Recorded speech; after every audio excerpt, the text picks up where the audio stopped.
So a couple years ago I went on YouTube to try to learn more about my home country, but to my disappointment, there weren't a lot of videos on the entire history of Romania, especially not in English for foreigners. So here I am, a couple years later with a lot more knowledge to fill in the gap. Romania is a strange country, stuck in Eastern Europe on the fringes of the Balkans, between the chaos of Yugoslavia and the war in Ukraine, between the richer Central Europe and the poorer ex-communist Eastern Europe. It is often said Romanians are a Latin island in a sea of Slavs, with Romanian being the only Latin language spoken east of Italy. So, how did we get here?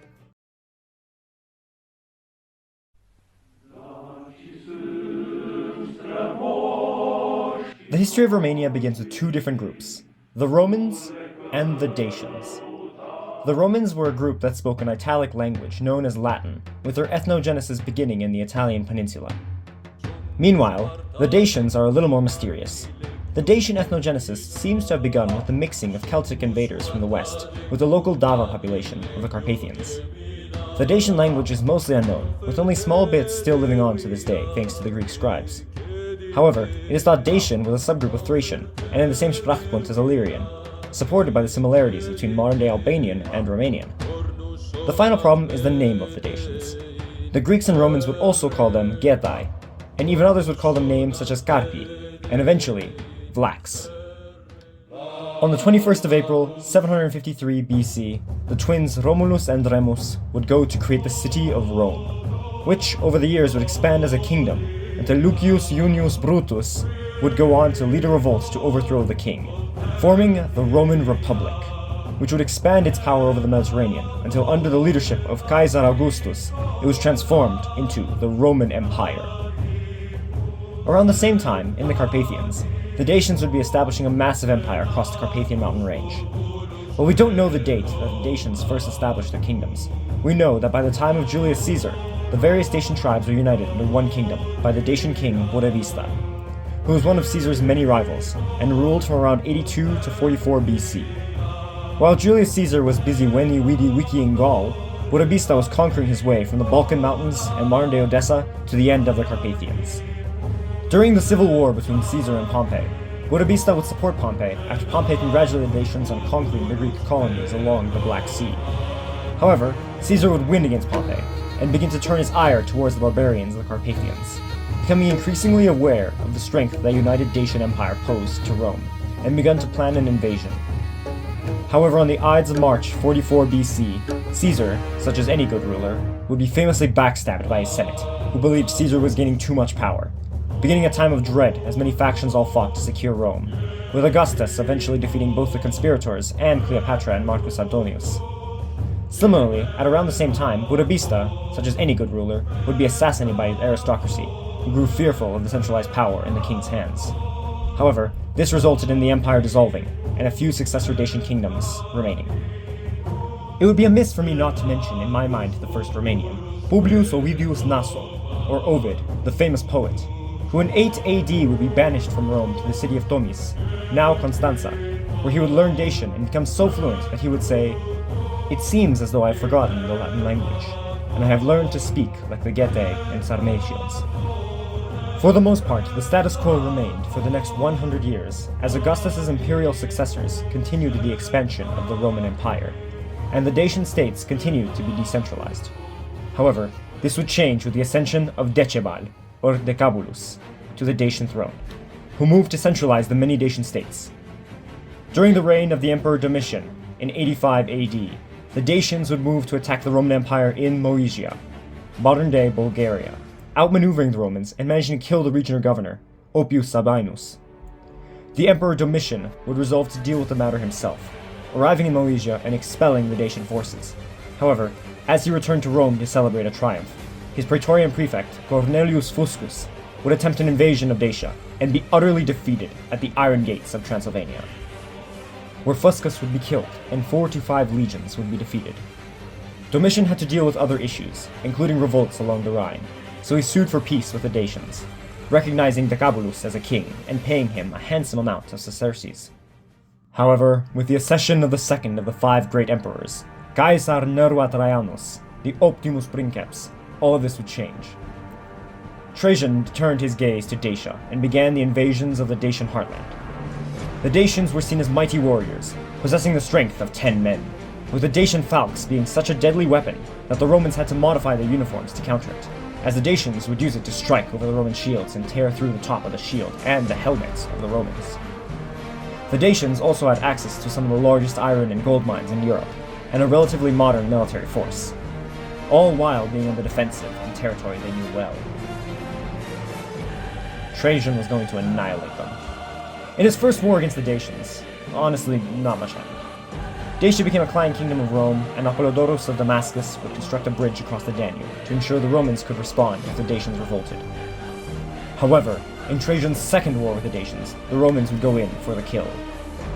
The Dacians began by using the bridge that Apollodorus had constructed to sack Moesia again, before Trajan and Lucius Quietus would go to invade Dacia from two sides. The Romans blitzed through Dacia until arriving at the capital, Samisegetusa. The siege was looking to be a long one until Dacian deserters showed Trajan where the Dacians were receiving their fresh water from, with the Romans cutting it off and forcing the Dacians to abandon the capital. Decabulus would continue a guerrilla warfare campaign in the Carpathian Mountains, but would eventually be found, where he committed suicide to avoid dishonor. The Romans would take his head and hands to be displayed at the Gemonian stairs. Dacia was then broken apart into client kingdoms, with the heart of the Dacian homeland being annexed into the Roman Empire to secure the valuable mines. Trajan then mobilized Rome to bring people from across the empire to settle the newly acquired lands and ensure their loyalty, along with killing the remaining aristocracy of Dacia to ensure no leaders could rise to lead the Dacians in revolt. And this is the beginning of the Romanian ethnogenesis. During the reign of Hadrian, the third of the 5 great emperors of Rome, much of Trajan's conquests were abandoned, including Armenia and Mesopotamia. However, when it came to Dacia, the Emperor Hadrian faced a dilemma. Dacia was exposed beyond the Danube River, which was Rome's greatest line of defense. However, due to those previously mentioned Roman colonists and the sheer impossibility to move that many people back into the empire, Hadrian only abandoned a portion of Dacia and kept the rest. However, some Dacians remained outside Rome, becoming known as the Free Dacians, or the Carpi. The Roman Empire would continue chugging along, even after the 5 great emperors would stop ruling. And this motherfucker... It's fine. I'm fine. But then the 3rd century starts. During the 3rd century, the empire would experience the crisis of the 3rd century, with one disaster after another afflicting the Roman Empire. By the time that the savior of the empire would take control, the Roman Empire was dealing with 2 separate parts of the empire rebelling, 2 plagues, dry seasons so bad the Romans couldn't produce sufficient food, leading to famine, several barbarian invasions including the Alemanni and Franks. The Sassanids had captured a Roman emperor and was using him as a footstool, hyperinflation, several usurper emperors, and it was practically a battle royale for the fate of the empire.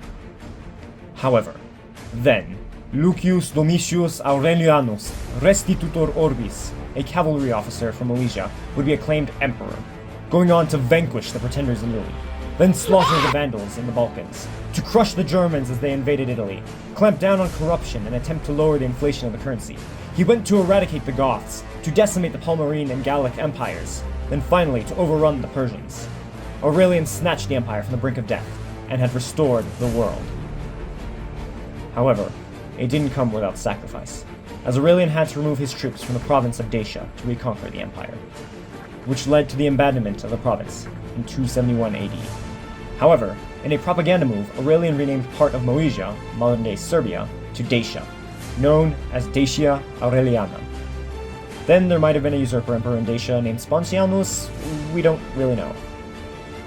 There is some controversy here between Hungarian and Romanian historians.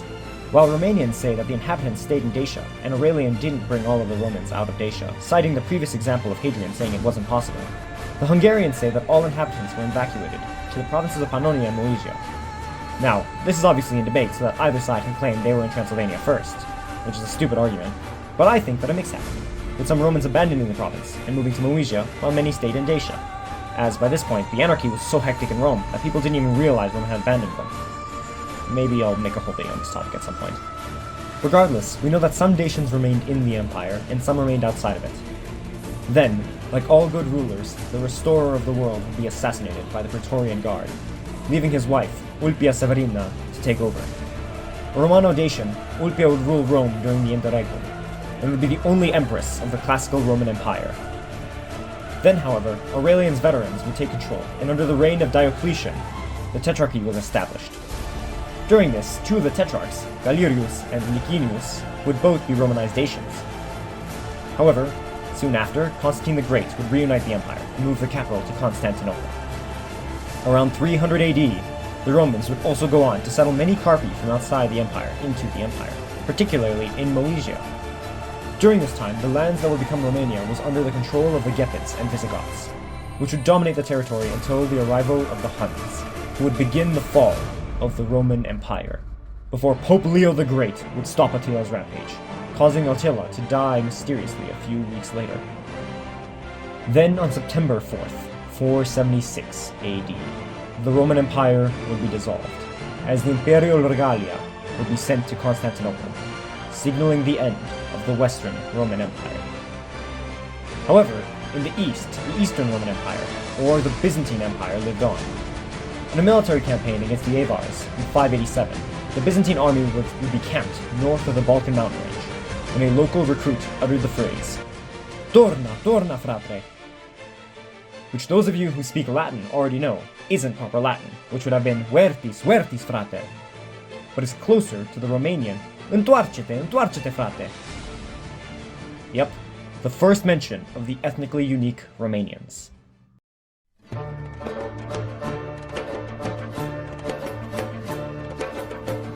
This part of Romanian history is confusing.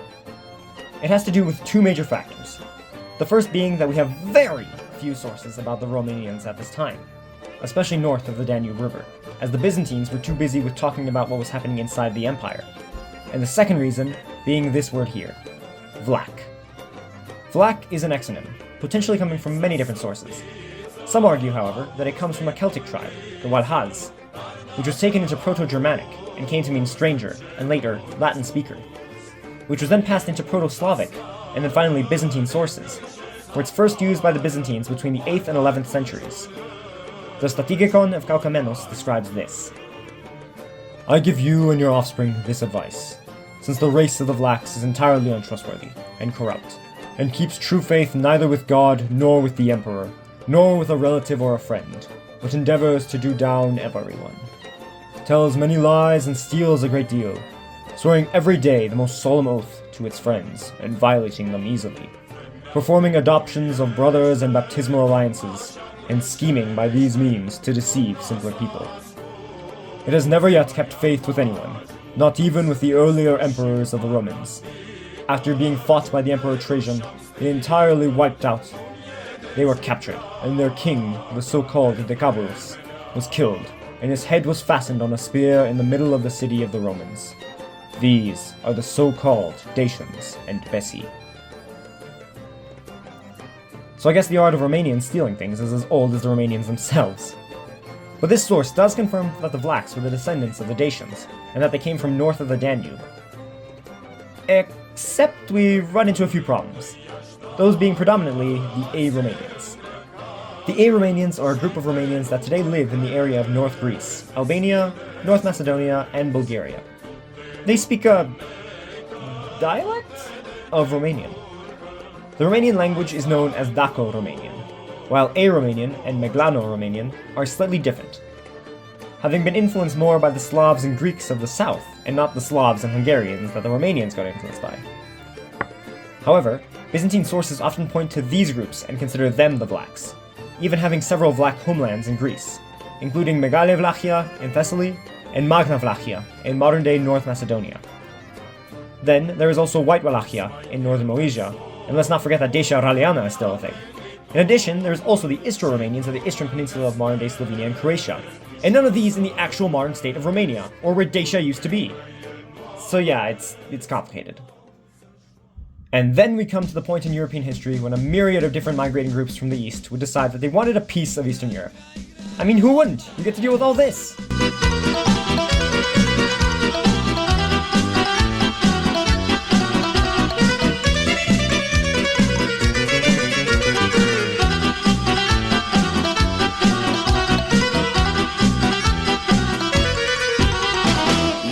The first of these groups, which would greatly impact Romania, are the Southern Slavs, specifically the Serbs and Croatians, who would pass through the territory of Romania and settle in the Byzantine Empire. But it was with the arrival of the Bulgars that the territory of modern Romania changed hands. The Bulgars would conquer their new nation from the Byzantines and the Avar Cognate. The Bulgarians became extremely important in the nation building of the Romanians, as their spreading of the Orthodox religion to the Proto-Romanians is what would establish Romania as an Orthodox nation. Although the spread of Christianity in Romania can be traced back to St. Andrew the Apostle, who was given the nickname the Saint of the Wolves, as it is said he is the protector and master of wolves.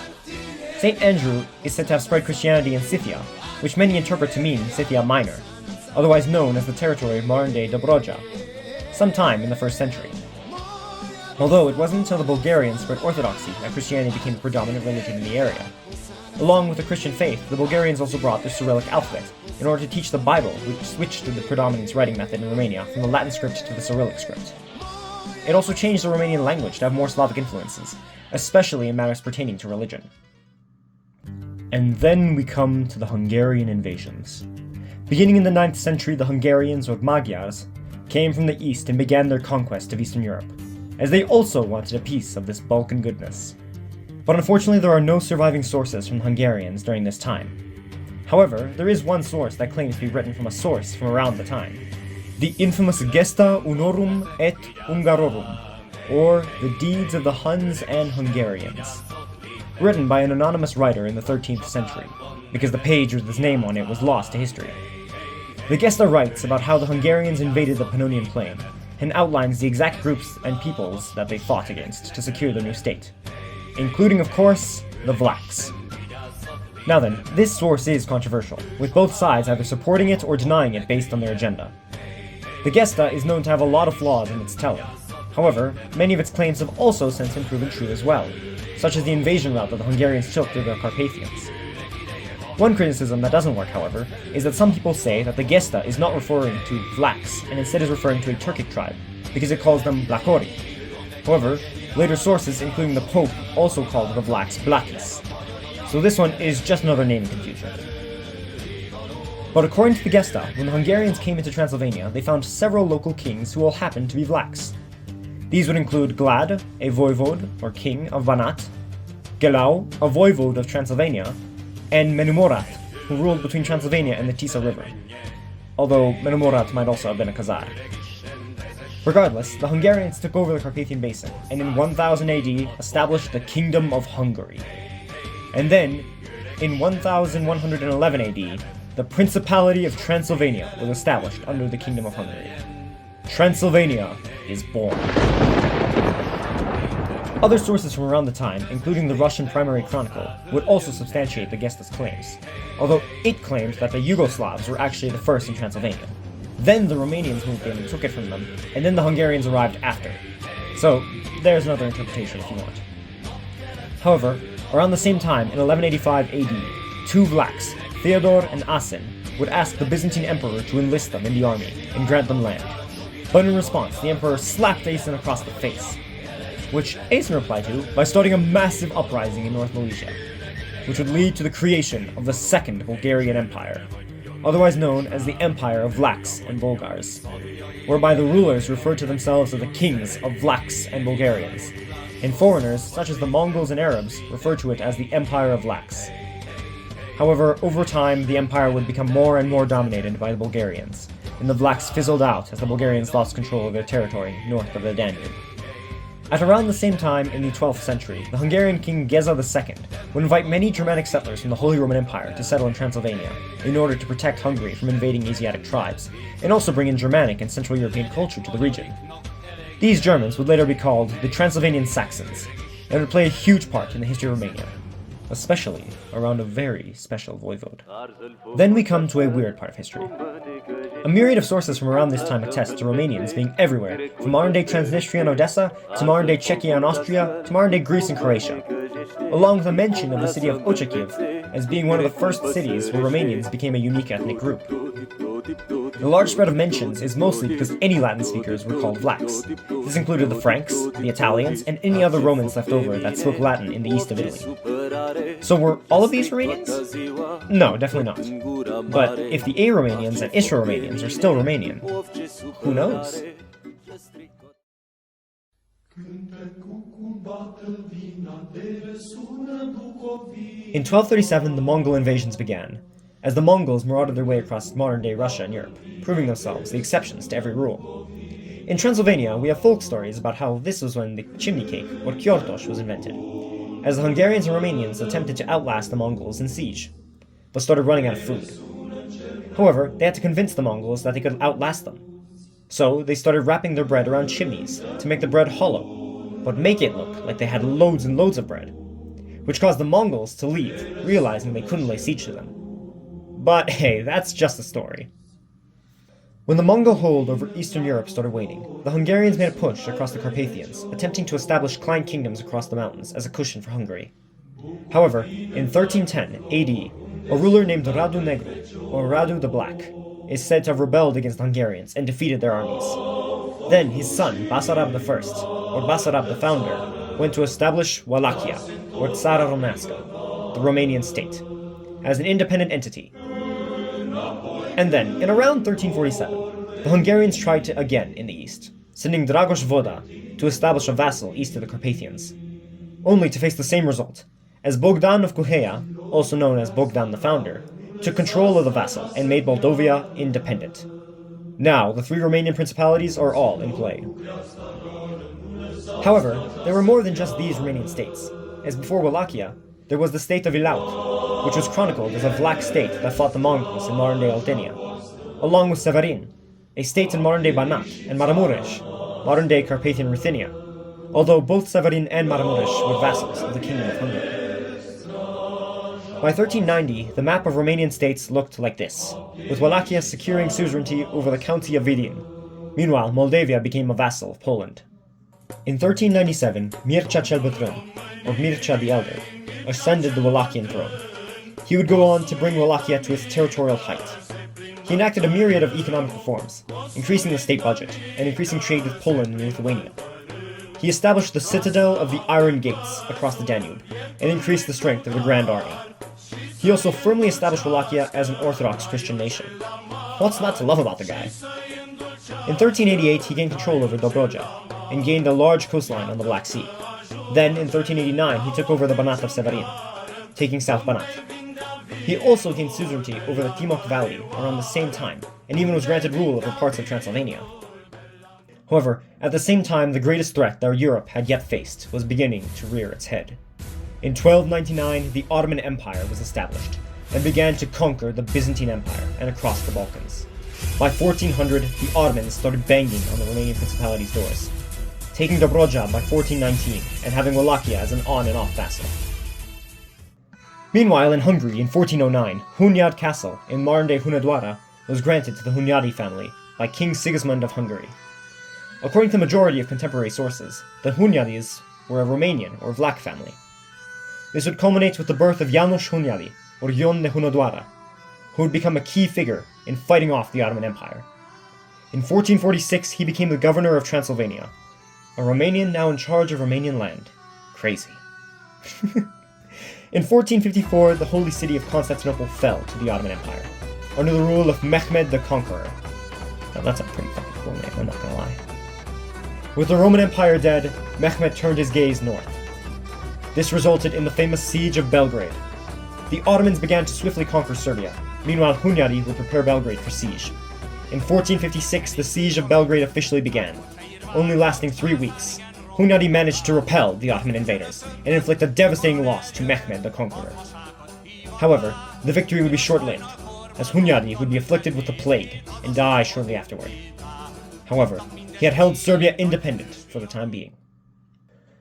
Meanwhile, in Wallachia, the Order of the Dragon initiated a new member by the name of Vlad II, who would be given the name Dracul. Vlad, however, had to give his 2 sons to the Ottoman Empire as insurance of his loyalty. Radu, who would gain the name of the Handsome, and Vlad III, who would be given the name Impaler. In 1436, Vlad would be sent from the Ottoman Empire to Wallachia to establish Wallachia as a vassal state. However, they would soon learn that Vlad would not make a good client king. Vlad would invite many members of the Wallachian nobility, known as boyars, to his court, hosting a large feast. However, instead of being to show his generosity, the goal was to gain revenge. The boyars had been responsible for the death of his father and eldest brother, who had been tortured and buried alive. As such, Vlad had sworn to get revenge against the boyars. In 1459, Vlad invited around 200 families of boyars to celebrate Easter with him in his palace. However, he had them all seized upon the beginning of the meal, whereby he would take the boyars and impale them all upon pikes. Vlad would then become known for his cruelty dealing with all the traitorous and scum of Wallachia. One time the voivode had heard that a traitor from Florence had had his money stolen by a thief. He invited the traitor to stay in his castle, and as he searched Târgoviște for the thief, upon finding the thief, he had him impaled for all to see, meanwhile repaying the gold stolen to the traitor. However, the traitor, upon counting his gold, would find that he had one more gold than he started with. As such, he told Vlad about the gold.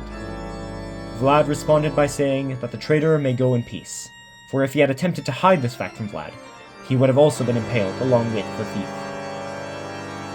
Vlad's effect upon crime was so powerful that it was said that you could leave a golden cup unattended in Wallachia, and no one would take it. So what I'm hearing is that we need Vlad back to deal with the current Romanian corruption. Vlad also invited the lame, ill, and poor to his mansion for a feast, before having all the doors locked and lighting the building on fire. Vlad continued his cruelty for the remainder of his reign, burning traitors alive in North Transylvania, burning down cities in South Transylvania, and impaling as many Saxon merchants as he could find. He then had his rival Dan III dig his own grave and be buried alive, then had all of his supporters impaled. In 1459, Vlad refused to pay the tax to the Ottoman Empire, after repeatedly going against the laws that the Ottoman Empire demanded of their vassals. In response to this, the Ottoman Empire sent 2 Ottoman envoys to demand Vlad begin paying his taxes again. However, when they entered Vlad's domain, he asked that they remove their turbans as a sign of respect. The Ottoman envoys stated that they, according to their faith, could not, whereby Vlad responded with, "Very well then, allow me to help you keep them on." He had the vassals seized and nailed their turbans into their skulls. Vlad then seized every Ottoman military commander in Wallachia and had them impaled. He then began to raid across the Danube in what was once northern Moesia, a long-standing Romanian tradition. He burned down cities and impaled as many Turks as he could find, before also ambushing several armies sent by Mehmed to defeat the voivode, and impaling all of the prisoners. The Sultan Mehmed himself then resolved to lead an attack against Wallachia and secure it as a vassal state. However, Vlad had become a master of scorched earth and Fabian tactics, as was necessary to face off against the much larger Ottoman Empire, which had defeated Byzantium. On June 16, 1462, Vlad staged a night attack on the Ottoman camps. He had snuck into the camp the day before, using his fluent Turkish to scout the camp and locate the Sultan's tent. And now he charged into the camp to take down the Sultan. Unfortunately, that night Vlad could not find the Sultan's tent, and instead found his Grand Vizier. Although the night attack did not yield the results that Vlad had wanted, it certainly had an effect on the morale of the Turks, who were beginning to view Dracula as a monster who struck in the night. Dracula had managed to slaughter many Turks in the dark, and the Sultan even considered abandoning the military affair, but in the end decided to track down Dracula. However, neither the Sultan nor his men were prepared for what awaited them outside the capital of Târgoviște. Outside the capital, as far as the eye could see, there was a forest, entirely composed of stakes, with impaled Turks upon them, what we now call the Forest of the Impaled. The Ottomans, already low in morale, upon seeing their brethren, some of which were still alive, some of which were being eaten alive by crows, lost all will to fight. The Sultan is said to have commented that he could not possibly take land from a man who has done such great things. In response to this, Pope Pius II praised Vlad as a bastion of Christianity against the Ottoman threat. At the same time in Moldavia, Vlad's cousin Stefan cel Mare, or Stefan the Great, took control over the voivodeship of Moldavia. Stefan is essentially the Romanian Napoleon, as it is said that out of 48 battles, he was victorious in 46. A better record than Napoleon, who won 74 battles, tied 1 time, and lost 11. 96% victory versus 86% victory. Stefan fought against Hungarians, Poles, Turks, and Mongols, and was victorious in all directions. This all culminated in the Battle of Vaslui, where Stefan led Moldavia against the Ottoman Empire.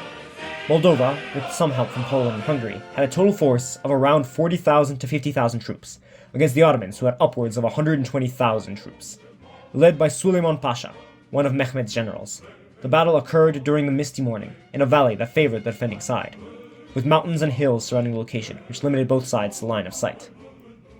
Stefan opened the battle by having the army musicians in the center, aided by the secular troops, with orders to slowly retreat when they met the enemy. The sound of the war music made the Ottomans believe the main force was in front of them, causing them to advance on the diversion. At the same time, the Moldavian forces lay in wait all around the hills, as the light cavalry made their way around to encircle the Ottoman force. The Moldavian light cavalry then directed the Ottoman force toward the valley, as the secular forces retreated across a small wooden bridge which passed over the Berlad River, drawing the Ottomans to follow the forces that they believed they had just routed. However, as the Ottomans passed over the bridge, Stefan had his cannons attack the bridge, causing a large chunk of the Ottoman forces to fall into the freezing winter waters. Stefan then had the buglers, kind of like trumpeters, which had moved in behind the Ottoman forces, blow their horns, making the Ottomans think that the army that they had just been fighting was now behind them. And at the same time, Stefan had all the cannons, archers, and hand cannoneers that had been lining around the Ottomans in the hills start firing at once. This all caused mass panic among the Ottomans, who now believed that they were surrounded on all sides. Stefan then personally led a cavalry charge, with the Moldovan military falling in on the Ottomans from seemingly everywhere. Suleiman had lost control of the situation entirely and signaled a retreat. His forces were followed for 3 days as the Moldavians picked off as many retreating Ottomen as they could find. In total, the Ottomans lost upwards of 40,000 troops, with another 4,000 or so being captured by the Moldovans. Meanwhile, the Moldovan forces had lost only about 5,000 between their killed and wounded. For all of his great accomplishments, Stefan is now considered a saint in the Orthodox Church. Also at the same time, János Hunyadi's son, Matthäus Corvinus, or Matthias Hunyadi, became king of Hungary.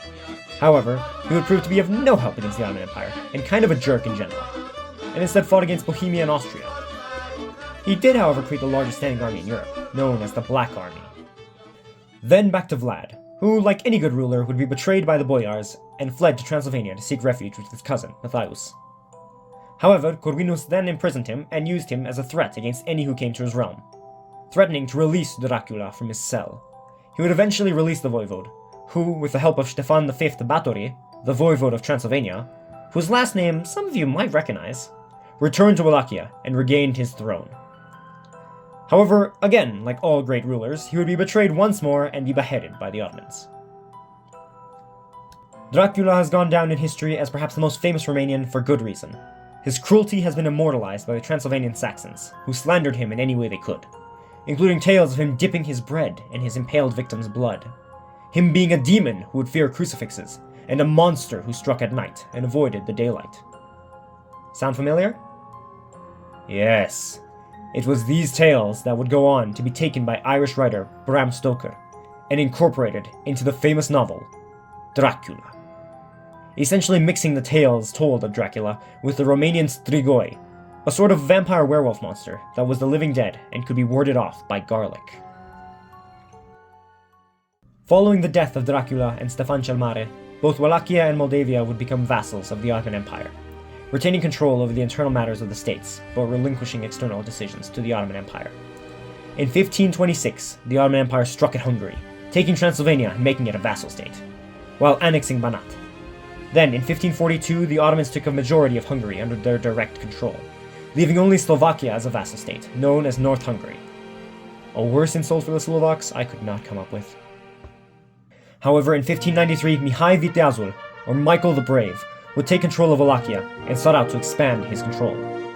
In 1599, he marched into Transylvania and deposed the ruler, becoming the governor of Transylvania. Then, in 1600, he marched on Moldavia and deposed its rulers and took the voivodeship. For the first time in history, Mihai had united the 3 Romanian principalities. His deeds would live on in Romanian history and would inspire the dream of a united Romania. However, just as any good ruler, he was backstabbed by the nobles and killed in 1601.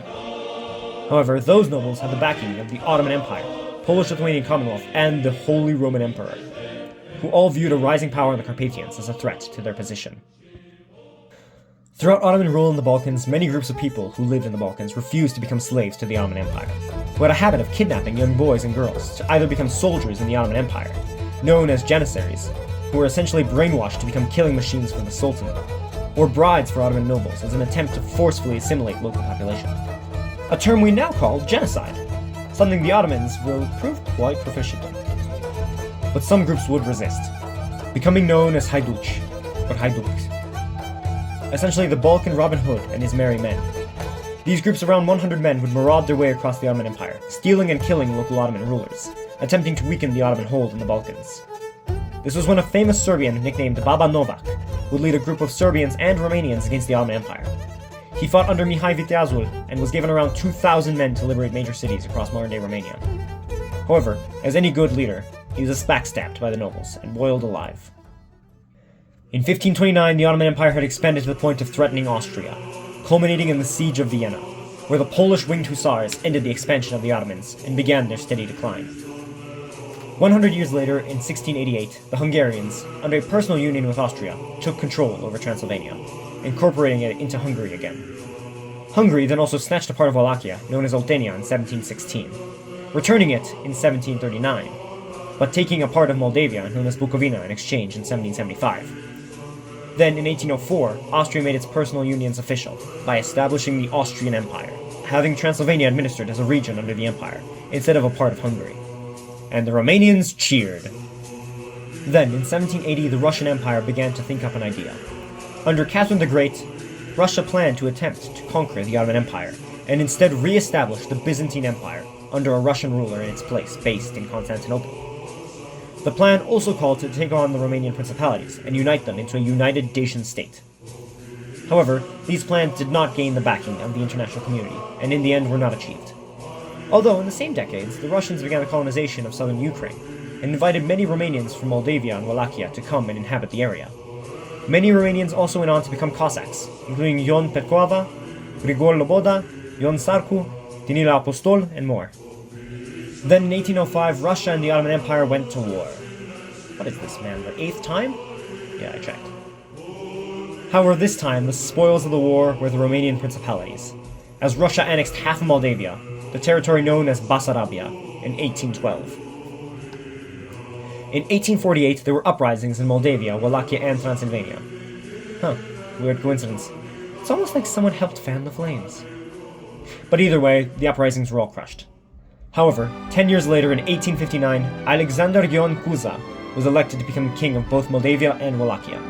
And under him, the Romanian principalities both worked to pass an identical constitution, and then elect the same people to the governments and parliaments of both countries. Now in practice, both Wallachia and Moldavia, now with part of southern Bessarabia, were united against the wishes of some of the European major powers. However, the French and Italians were quite amused and petitioned in favor of the united Romanian principalities. Then the Romanians would work to re-Latinize the country. In gratitude to the French, they would adopt many French words into the language to remove many of the Turkic and Slavic influences. By the 1800s, only about 60% of the Romanian language had Latin roots, thanks to all the nearby influences. But following the Latinization, that would jump up to around 72%. Romania also readopted the Latin script at this time, replacing the old Cyrillic script as the main alphabet. Then, in a coup d'etat in 1866, Cuza would be removed and replaced with King Carol I of the Hohenzollern dynasty from Prussia, making it official and establishing Romania.